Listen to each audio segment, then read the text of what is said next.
نقل الكرة من ألدرفيلد على الجهة اليمنى. كاستانتي، فيتسل، دي بروين، كرة رجعت، مشيها أمام المرمى.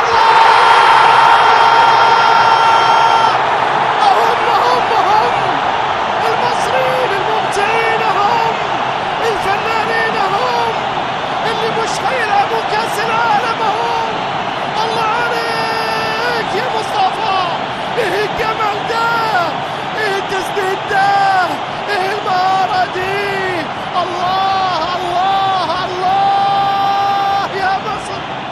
شوف الولاد السمر الشداد، الله على كرة.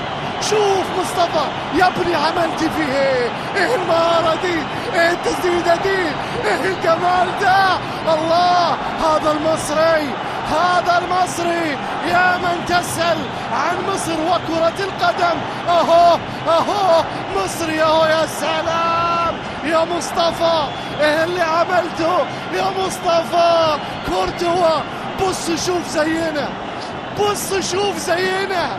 يا مخرج عطني الهدف مرة ثانية وحأعمل نفسي ما شفتوش وحعلق مرة ثانية. لو يجيب لنا اياها من البداية، يلا يا مخرجنا في الكويت عطنا اياها مرة ثانية. حنعمل نفسنا. ايوه ايوه كرة ملعوبة للمنتخب دي بروين، دي بروين، مصطفى يا سلام يا سلام يا دي بروين. شوف المهارة المصرية يا أحد أفضل صانعي الكرات في العالم، ده مصطفى، ده المصري، هذا اللي حطها، ركنها ركن، ركنها ركن. يا سلام يا سلام يا سلام للمنتخب المصري. عاد يعني الكرة لمصطفى فيها حكاية. افرح يا شناوي، ما شاء الله ما شاء الله، هو 1.90 متر.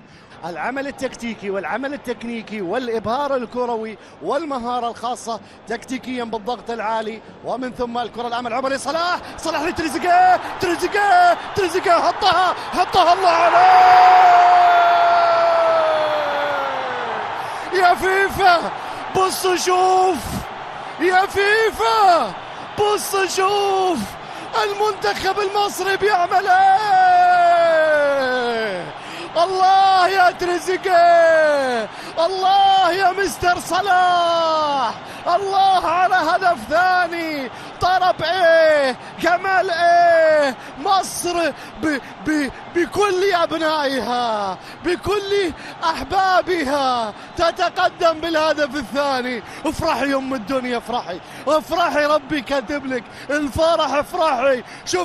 شفتوا المصريين ولا ما شفتوهمش يا بلجيكا؟ مصر من حسن حظكم مش موجودة في كأس العالم. الله عليك يا صلاح، ايه الاسيست ده، ايه الفينيشنج ده، ايه المصريين دول، انتوا منين بتلعبوا كده، انتوا ازاي؟ المصريين يتقدمون بالهدف الثاني.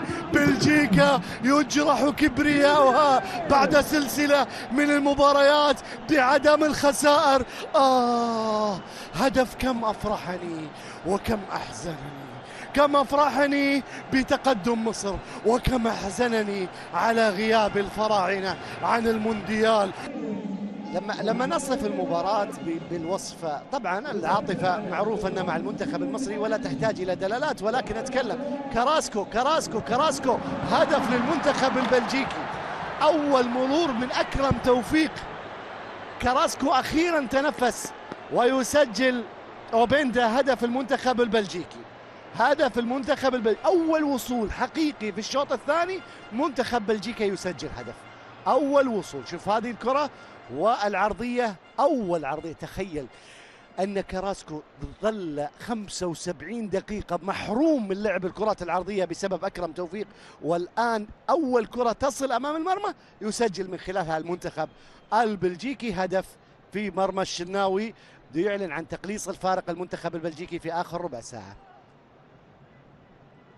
إذن بلجيكا تسجل هدفين مقابل هدف واحد الآن.